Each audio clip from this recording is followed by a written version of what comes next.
بسم اللہ الرحمن الرحیم۔ السلام علیکم بہن بھائیوں، بیٹر بیٹیوں، ویلکم ٹو مائی چینل۔ آج کی ویڈیو کا عنوان ہے کہ صبر کا اجر تمام مال سے بڑھ کر ہے۔ تو بہن بھائیوں، بیٹر بیٹیوں، یہ ویڈیو آپ کے لیے بہت محنت سے تیار کی گئی ہے، بہت اہم ویڈیو ہے۔ تو اس لیے آپ کو چاہیے کہ اگر آپ میرے چینل پر نئے ہیں تو پہلے چینل کو سبسکرائب کر دیں تاکہ آنے والی میری ویڈیو آپ کو اچھی سے اچھی ملتی رہیں۔ تو چلے دیکھتے ہیں اس ویڈیو میں کہ صبر کا اجر تمام مال سے بڑھ کر کیسے ہے۔ علامہ ابو الحسن ابن بطال علیہ رحمہ شرح بخاری میں فرماتے ہیں، اللہ عز و جل نے نیک مال کی جزا کے ساتھ ایک حد بھی بیان فرمائی، جیسا کہ فرمانے باری تعالیٰ ہے، من جاء بالحسنات فلہ عشر امثالھا، یعنی جو ایک نیکی لائے تو اس کے لیے اس جیسی 10 ہیں۔ پھر رائے خدا میں خرچ کرنے کی جزا اس سے بھی زیادہ رکھی اور فرمایا، مثل الذین ینفقون اموالہم فی سبیل اللہ کمثل حبۃ انبتت سبع سنابل فی کل سنبلۃ مئۃ حبۃ واللہ یضاعف لمن یشاء واللہ واسع علیم۔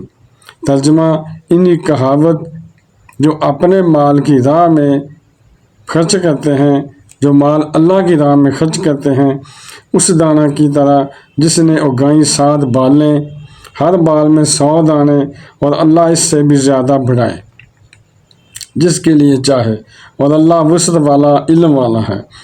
اور صبر کرنے والوں کا اجر بے حساب رکھا اور فرمایا، وَلَمَنْ صَبَرَ وَغَفَرَ إِنَّ ذَلِكَ لَمِنْ عَزْمِ الْأُمُورِ، اور بے شک جس نے صبر کیا اور بخش دیا تو یہ ضرور ہمت کے کام ہے، یہ جرأت کے کام ہے۔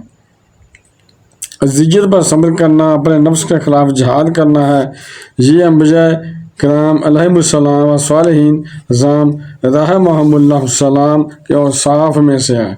اگرچہ اللہ عز و جل نے تمام نفوس کی فطرت میں یہ بات رکھی ہے کہ وہ تکلیف اور مشقت پر درد محسوس کرتے ہیں، جیسا کہ حضور صلی اللہ علیہ وسلم کو انصاری کی بات سے تکلیف پہنچی، حتیٰ کہ آپ کا چہرہ انور غصے سے سرخ ہو گیا، لیکن آپ صلی اللہ علیہ وسلم نے صبر کیا اور پرسکون ہو گئے، کیونکہ آپ صابرین کے لیے اللہ عز و جل کے وعدے و اجر کو جانتے تھے۔ چنانچہ آپ صلی اللہ علیہ وسلم نے اللہ عز و جل سے ثواب کی امید کرتے ہوئے حضرت سیدنا موسیٰ علیہ السلام کے صبر کو مد نظر رکھا اور صبر کیا۔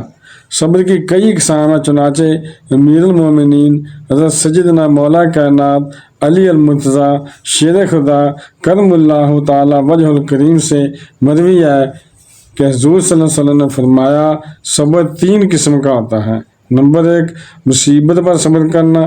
نمبر 2، طاعت یعنی نیک مال پر صبر کرنا۔ نمبر 3، معصیت سے صبر کرنا۔ جس نے مصیبت پر صبر کیا، اللہ عز و جل اس کے لیے 300 درجات لکھے گا، اور ہر درجہ کے درمیان زمین و آسمان کے درمیان کی مسافت یعنی فاصلہ ہے۔ اور جس نے طاعت پر صبر کیا، اللہ عز و جل اس کے لیے 700 درجات لکھے گا، اور ہر درجہ کے درمیان 7ویں زمین سے لے کر منتہا عرش، اللہ تعالیٰ کے عرش کی انتہا تک کا فاصلہ ہے۔ اور جس نے معصیت سے صبر کیا، اللہ عز و جل اس کے لیے 900 درجات لکھے گا، اور ہر درجہ کے درمیان 7ویں زمین سے لے کر منتہا عرش کا دگنا فاصلہ ہے۔ تو بیٹیوں، اگر آپ کو میری یہ ویڈیو پسند آئی ہے تو ابھی تک آپ نے میرے چینل کو سبسکرائب نہیں کیا تو لازمی کر لیں، تاکہ آنے والی ویڈیو میں اچھی سی چیزیں آپ کو ملتی رہیں۔ تو چلو ملتے ہیں انشاءاللہ نیکسٹ ویڈیو میں۔ السلام علیکم، خدا